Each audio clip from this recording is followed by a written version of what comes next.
Мексика марихуананы мыйзамдаштырат. Мексика парламентин төмөнкү палатасы кара курайдын мыйзамдаштыруу мыйзамы 19 ноябрда жактырды. Эми аны парламенттин жогорку депутаттар палатасы карап, 15 декабрга чейин чечимин чыгарышы керек. Мыйзам долбоорунун демилгелери кара курайды мыйзамдаштыруу уюшкан кылмыштуулукту, жемкордукту жана зордук зомбулуктун азайышына салым кошорун белгилешет. Эгер аталган мыйзам кабыл алынса, үйдө 6 түп кара курайдын өстүрүүгө жана андан алынган 28 грамм затты сактаса болот. Андан көп сактагандарга айып пул салынат же кылмыш жоопкерчилигине тартылат. Марихуананы мыйзамдаштыруу Мексика коомунда талаш тартыш жаратып келет. Аны жактыргандар бул кадам майда бара кылмыштуулукту азаярын айтышат. Каршы чыккандар балдар жана жаштарды баңгизаттан көз каранды болуп калуусуна мүмкүнчүлүк түзөт деп пикирди айтышат. Мындан 2 жыл мурун Грузиянын конституциялык соту кара курай колдогондорго административдик жаза чегерген жобону алып салган. Муну менен аталган өлкө мурдагы Советтик республикалардын ичинен кара курайды колдонууну мыйзамдаштырган биринчи мамлекет болуп калган. Таратылган аудио билдирүүлөр учурда тастыктала элек.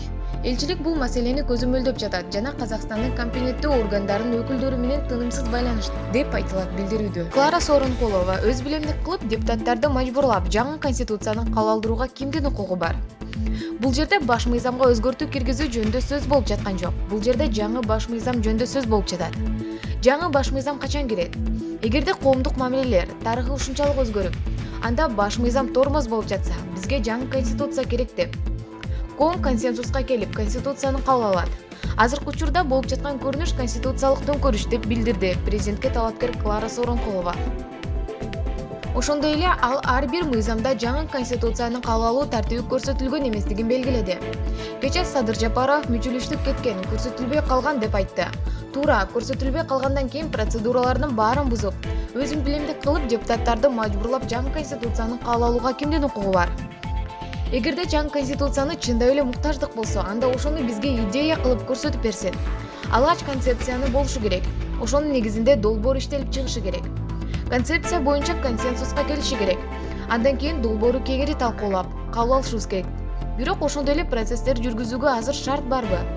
COVID-19 вирусу менен күрөшүүнүн ордуна биз жаңы баш мыйзамдын долбоорун талкуулап отурабыз, деди Сооронкулова.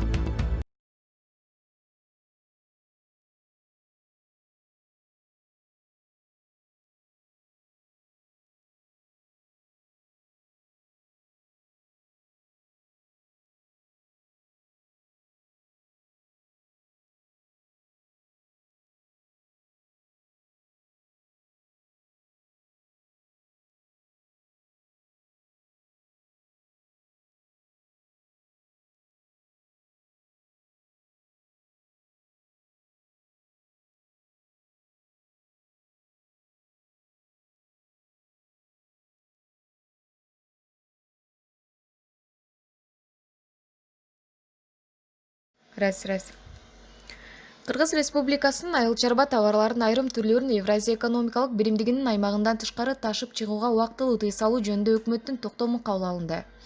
Өкмөттүн басма сөз кызматы билдирген маалыматка ылайык, аталган чечим өлкөдөгү учурдагы эпидемиологиялык абалды эске алуу менен кабыл алынган.